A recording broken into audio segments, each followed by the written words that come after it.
Iceland might not be the most famous destination to move to, but nevertheless the island still offers many upsides. From wild, unspoiled nature, a well-functioning democratic state, high wages, low crime rates, and friendly inhabitants to a quieter lifestyle, moving to Iceland is attractive. However, like any country, Iceland has some drawbacks that you should consider if you're thinking about moving there. Iceland sits on both the Eurasian and North American tectonic plates, resulting in volcanic eruptions and earthquakes. It lies in a geologically very active zone, making it one of the most volcanically active countries in the world. One of the most notable recent eruptions occurred in April 2010, when Eyjafjallajökull erupted. This eruption led to a massive ash cloud that grounded air traffic over Europe for days, causing one of the largest disruptions in air travel since World War II. Iceland also experiences earthquakes. Most of these earthquakes are mild, but occasionally, stronger quakes can cause damage. However, it is unlikely that these natural disasters will affect you personally. Iceland is well prepared for these risks. The country has sophisticated monitoring systems and emergency plans to ensure the safety of the population and minimize damage.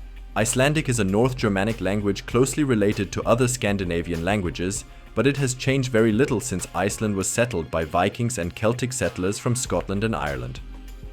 This conservative nature of the language makes learning Icelandic very difficult. However, it is worth mentioning that English is widely spoken due to the high dependence on tourism.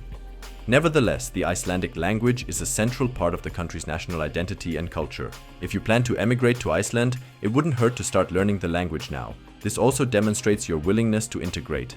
Unfortunately, the cost of living in Iceland is quite high. Compared to Berlin, you have to spend about 30% more, especially for dining out, groceries like fruits, vegetables and meat, as well as alcoholic beverages, which are more than half to almost twice as expensive as in the German capital. However, electricity costs are almost 75% lower, and water and real estate in the city center are also cheaper. Therefore, it is worthwhile to build up a financial cushion before your emigration. For a comfortable life in Reykjavik, you can easily spend 3,000 euros per month, including rent. One factor for the high costs is that many products have to be imported. Due to the small population, Iceland cannot produce many products itself, so they must be imported at high prices.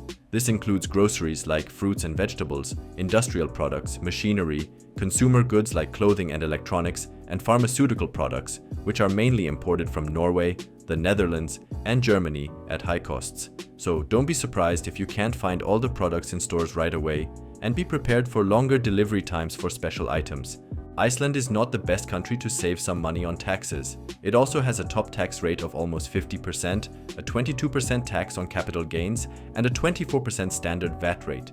However, state services such as healthcare, education, and social services are very good by international standards. Still, Iceland is not the right country for you if you want to save money on taxes. Winters in Iceland are unsurprisingly rough, harsh, dark, and cold. However, there are regional differences. The coastal areas are usually milder, while temperatures in the highlands can drop very low. It also depends on where you live in Iceland. Iceland lies just south of the Arctic Circle, which means that days in winter are very short. In December, the darkest month, there are only about 4 to 5 hours of daylight per day in Reykjavik. These short days and long nights, however, provide the perfect stage for one of the world's most spectacular natural phenomena, the Northern Lights. Winter climate also brings its unique beauty. It offers unique experiences that you can't find in milder climates. No wonder Iceland attracts visitors seeking the extraordinary, especially in the winter months. For example, the Northern Lights or bathing in warm geothermal baths during the cold winter. You must get used to the cooler climate in Iceland, but that's not surprising when moving to Iceland. Another disadvantage is the geographical isolation of the country. No matter where you need to travel abroad, you have to cover hundreds, if not thousands, of kilometers.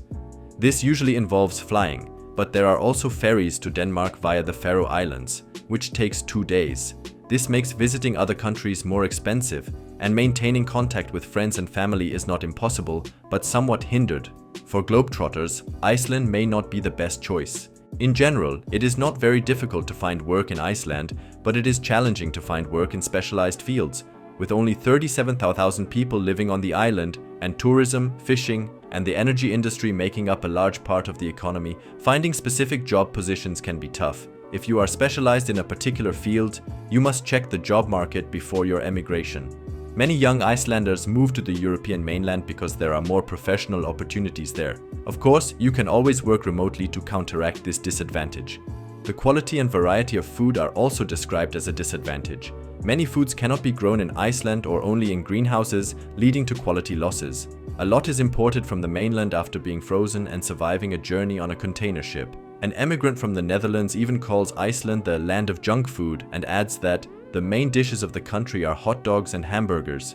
This is of course an exaggeration, but don't expect the same culinary temptations as in other parts of the world. However, the emigrant also reports that the residents of Iceland have plenty of fresh fish available, which makes sense, considering the country is surrounded by water and the fishing industry accounts for 40% of Iceland's export earnings. Although Iceland is not in the EU, moving to Iceland is difficult for non-EU citizens.